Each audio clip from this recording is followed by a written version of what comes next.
Greetings, everyone. It is, wow, as I think about this, it's hard for me to believe that it has now been 2 decades, 20 years since the terrorist attacks in 2001 in New York City and Washington, D.C., of course, and in Pennsylvania.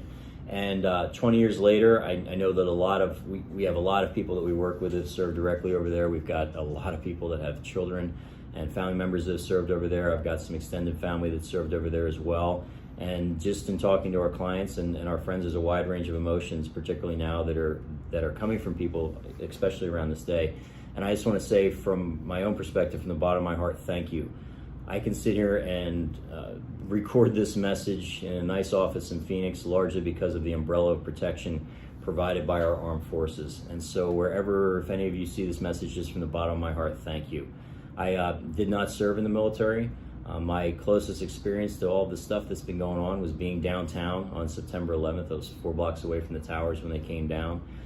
And I know, even from my perspective, as everyone that worked in the financial district was in a situation where they know a lot of people that died that day.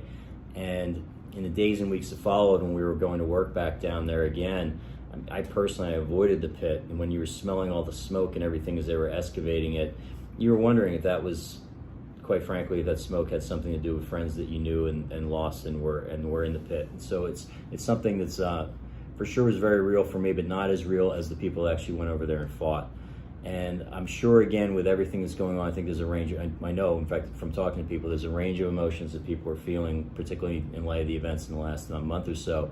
And I think it's important that we question our leaders, we question their motives, we question for sure their judgment, and also recognize that this is something that has been 20 years of decisions made around that part of the world. But I don't think that we should ever be questioning or hold in anything but the highest esteem for the guys that were on the ground, that were doing the fighting, that were executing on that mission.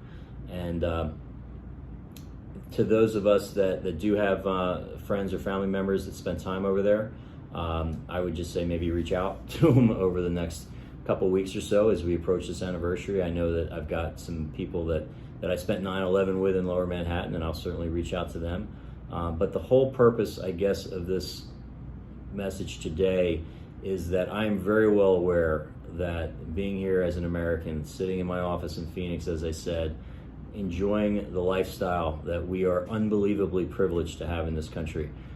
I've been to 55 or 56 countries, and I can tell you, man, the rest of the world doesn't live like this. And as the guys and the men and women that served overseas can attest to, serving in some of the most challenging environments on the planet, they could say with a lot more conviction than me, the rest of the world doesn't live like this.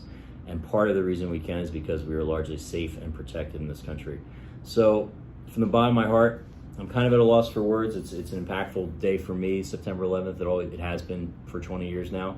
I'm sure for the people that were over there fighting, it's got to be even times 10 or times 100.